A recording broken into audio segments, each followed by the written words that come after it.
Hey, and welcome back to another video in the Canvas TNL Tips video series. This is focused on tips to help you out, primarily teaching within Canvas, especially if you're new to some of the things inside of Canvas that we're talking about. So today we're specifically talking about approaching Canvas using Canvas Commons. Canvas Commons is an open repository of free class information, readings, activities, quizzes, even content that other instructors have shared across the state, if not across the country and the world. So we'll see what Canvas Commons is, how you can find it, and how particularly you can import everything that you see within a particular element or just bits and pieces so that you can customize things as you import these open source materials into your own class from Canvas Commons. So let's jump onto Canvas to take a look at this right now. Okay, so let's talk a little bit about Canvas Commons, and let me just say Canvas Commons is one of the best features out there and probably one of the more underused features.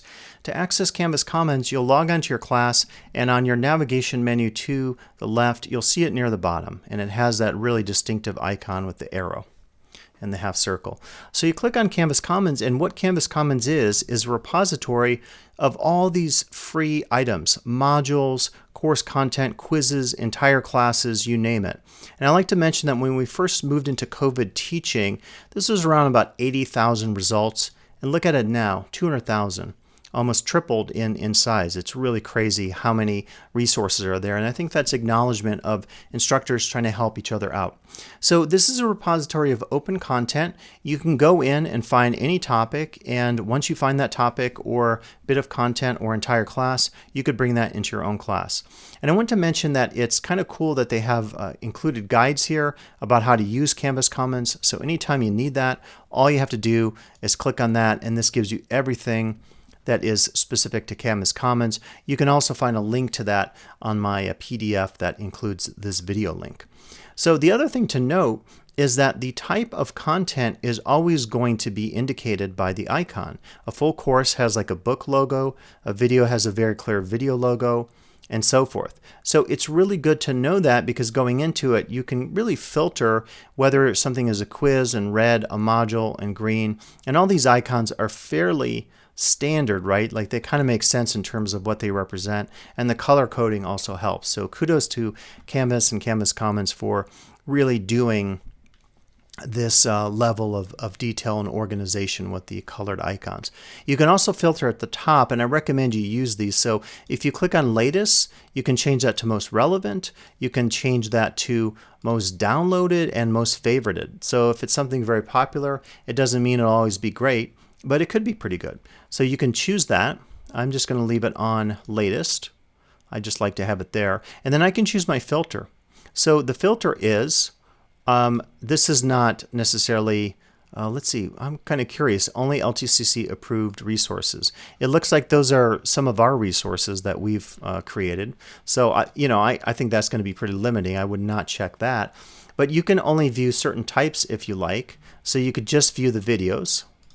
And once you do that, it's going to add more content, right? So it's kind of cool to see this in real time. So if we just pick the videos, there are 696 results, and I don't have a topic in here. So once I put a topic in there, that's going to change it as well. Once I add documents, 3,000, courses, 35,000, modules, and so forth. So you get a sense of maybe the type of content included. You could decide open textbooks, templates, grade levels. So if you don't want anything K-12, I mean, good luck. Some of this is maybe not labeled correctly depending on how people have tagged this. And you can also then look at any of this that's been shared with specific groups or organizations. So that's filtering, and that's really handy. I'll take off all the filtering. If it's grayed out, it's going to give me everything that it spits back. So let me just type in something very specific like visual anthropology. And no results. Great example, Scott. Okay, let me type in anthropology. I'm going to get some results. 162. What an outrage. There's only, that's too bad. There's only 162. But maybe it's more specific. But this is kind of cool. So someone actually included their entire Magic and Witchcraft and Religion class. So I'd be curious to see this. And it looks like it has everything. Student learning outcomes. It has lecture topics. And what I recommend you do is you go in and read what information is included here. If it looks pretty good, you say, okay, I'm going to go ahead and import and download that. And that would be the next stage. And I've talked about this in my video on Canvas import, so I won't cover it again.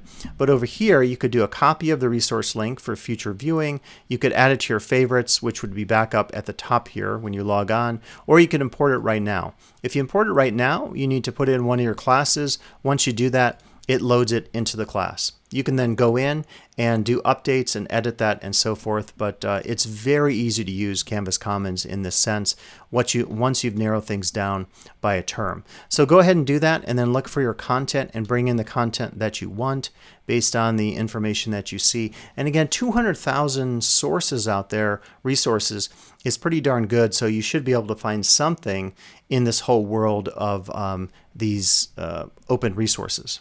And so that really is it. Canvas Commons is as easy as it looks. Definitely use it. You might find some really good resources here. Okay, I just discovered a few more things to show you in case you're interested in more of like the advanced overview of Canvas Commons.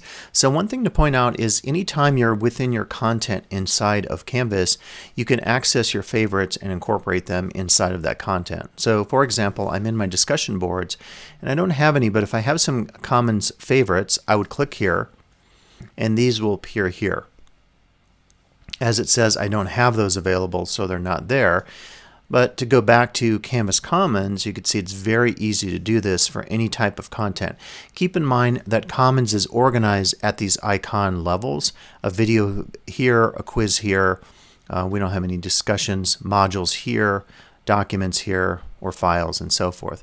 So all I would need to do is if I like this module, my favorite Safeguard hand washing education, I click Add to Favorites. Now, at the top, I'll click on my favorites bar, and you can see that all my favorites, including the newly added one here, is available. So let's go back to our class and see how we would incorporate bringing in one of our favorites in the case of modules inside of our class. So we would click on our modules, and then go to that same Settings tab, click on Commons Favorites. Anything now that has been tagged as a favorite, as a module, would be available. So if I want my safeguarding hand washing module, I could bring that in. After I close this, they're now imported. And let's take a look at that. You'll see this in real time. And then it's, once again, as you've seen in some other videos, it's doing an import. Once these are imported, they will appear here. So that's really handy if you have a lot of favorites that you have created on your favorites tab using that back in our Canvas Commons area. Very easy to import that. Just going to search by LTCC, and yeah, they're right here. I really like these.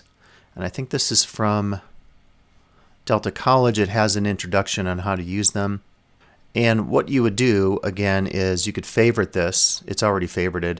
And then when I go back to my modules, I could bring in all of these templates, really, and then choose from them. And these are cool because they have things like headers and different column headings, nice colored tabs and bars like this, a panel heading. So very easy to bring that right into your class if you want to do that, particularly by adding it as a favorite and then going to that specific area, whether it's a quiz, discussion, file, entire class, of course, in this case module, and then going to that favorites tab right here, selecting it, and then deciding on the content. So pretty easy to do that, and I think it's a great way just to bring in some content in a very easy manner. Now let's say also that you want to share your own content with the world through Canvas Commons. It's a great way to support the open education movement out there. You would just go to this tab once again for the item that you want to share to Commons. And just like in that top menu, we could bring up our Commons favorites if we wanted, but in this case, I will share it to Commons. Just click right there, and then you'll get a series of choices. This is kind of the formatting of it.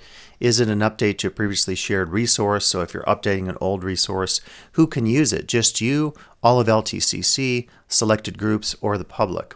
I chose the public for this. You probably don't have this option for featured and institution approved. I doubt that you do. You could click it if it's an open textbook. You can click it if it's a template, and then you choose your Creative Commons license. I generally choose the share alike license. This has the metadata, and this could be the title, and this is version notes up here, and then any tags you want to share. So I always recommend putting in the LTCC tag because that's going to help our instructors quickly locate that just by using that metadata tag. So definitely put in LTCC so we can differentiate between our own content.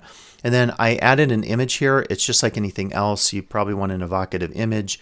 And so I already added one in there. I'm going to hit cancel. And then down here, you can do the setting on the grade level. So I would recommend undergraduate and graduate just because it's indicating it's post K-12, which is really what it should be.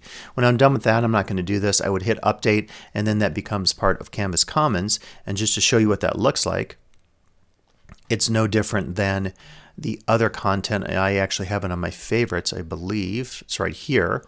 So it's my Getting Started class module. And then like any other content, you can view the type of content here. That's another thing to see on Canvas Commons.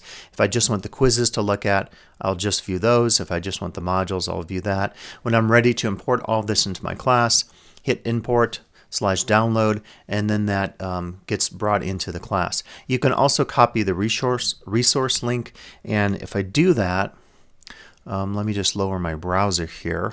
I'll just hit paste, and then that will allow me to immediately go to that unit of content inside of Canvas Commons. As long as it doesn't get deleted, if I don't delete it, this will always be a persistent link inside of Canvas Commons. So it's another good way if you have part-time instructors and you find specific content inside of Canvas Commons, I really encourage you to share that with them. One way to do that is to copy the resource link and send them that link, and then they can import that inside of their class if they like.